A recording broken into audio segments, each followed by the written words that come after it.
Hello friends, आज हम बात करेंगे नारी जाति व उनके अधिकारों के बारे में। कैसे बाबा साहेब डॉक्टर अंबेडकर ने उन्हें उनके अधिकार, समाज में उनको शिक्षित, कानून और खुद की पहचान से अवगत कराया व पुरुषों द्वारा किए गए शोषण से भी मुक्त कराया। भारत में आज नारी 18 वर्ष की आयु के बाद ही बालिग अर्थात विवाह योग्य मानी जाती है, परंतु मशहूर अमेरिकन इतिहासकार कैथरीन मायो ने अपनी बहुचर्चित पुस्तक मदर इंडिया, जो 1927 में छपी थी, जिसमें उन्होंने ये स्पष्ट रूप से लिखा है कि 12 वर्ष का विवाह सहवास आयु पर ही अडिग था। आश्चर्य की बात तो यह है कि सन 1860 में यह 10 वर्ष की आयु थी। इसके 30 साल बाद 1891 में अंग्रेजी हुकूमत ने काफ़ी विरोध के बाद यह आयु 12 वर्ष करा दी। कट्टरपंथी हिंदुओं ने 34 साल तक इसमें कोई परिवर्तन नहीं होने दिया। इसके बाद 1922 में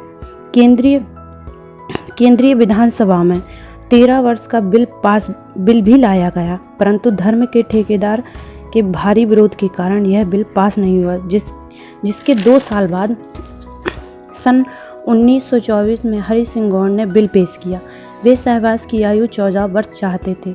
इस बिल का सबसे ज़्यादा विरोध पंडित मदन मोहन मालवीय ने किया, जिसके लिए चांद पत्रिका ने उन पर लानत भी भेजी और काफ़ी विरोध भी किया।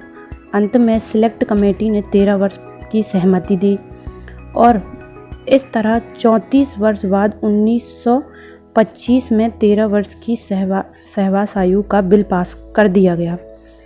उस समय हम स्त्रियों के लिए इतनी महान थी हमारी मनुवादी संस्कृति। अगर भारत में अंग्रेज नहीं आते तो शायद भारतीय नारी कभी भी उस नारी के जीवन से बाहर नहीं आ सकती थी। उस समय हम नारी जाति का यह संविधान बेहद हर्ष व आत्मसम्माननीय था, जहाँ हर नारी अपने नारी के जीवन से बाहर निकलकर अपनी खुद की पहचान स्थापित करना चाहती थी। संविधान बनाने से पहले या पूर्व स्त्रियों का कोई भी अधिकार नहीं था। मनुस्मृति के अनुसार बचपन में पिता के अंडर में, जवानी में पति की दासी और बुढ़ापे में बेटे की कृपा पर ही निर्भर रहती थी। ऐसे में डॉक्टर अंबेडकर ने संविधान में इनको बराबरी का दर्जा दिया। संपत्ति का अधिकार, नौकरी में बराबरी का अधिकार, ये सब बाबा साहेब की ही देन है।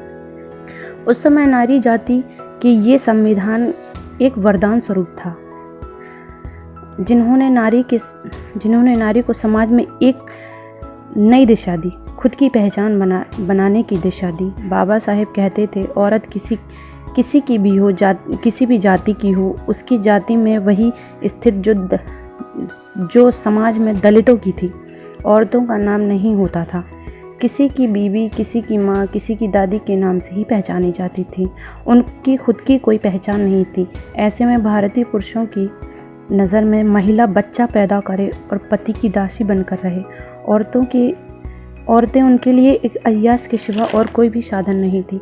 महिलाओं को समान अधिकार भारतीय संविधान एवं हिंदू कोड से ही प्राप्त हुआ, जो हमारे बाबा साहेब डॉक्टर अंबेडकर जी की देन है। लेकिन सबसे बड़ी विडंबना यह है कि आज भी महिलाएं जागरूक नहीं हैं। वह आज भी इन अधिकारों से वंचित जीवन गुजार रही हैं। विकृत मानसिकता के लोग आधुनिक भारत में भी पूर्व की विकृत मानसिकता को धोतक होकर दिन रात महिलाओं का शोषण कर रहे हैं।